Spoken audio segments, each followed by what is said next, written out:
ডলিবদি, সেটা কি করলে? তুমি নোংরাটা এখানে ফেললে কেন? কোথায় ফেলবো তাহলে? নোংরার গাড়ি তো কখন চলে গেছে। নির্দিষ্ট একটা জায়গা আছে তো নোংরা ফেলা। বা বাড়ির সামনে নোংরার গাড়ি আছে। কি করবো বলুন, নোংরার গাড়ি তো চলে গেছে, তার জন্য আমি নোংরাটা ফেলতে পারিনি, তাই এখানেই ফেলেছি। সেটা সব মানছি আপনার কথা, তারপরে প্লাস্টিক তাও একটা নির্দিষ্ট জায়গা আছে।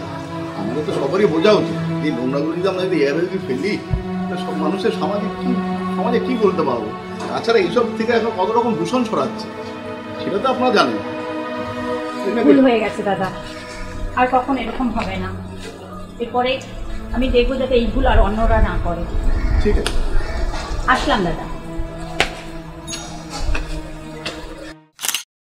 যত্রতত্র নোংরা ফেললে পরে পরিবেশ জীবাণুতে যাবে ভরে।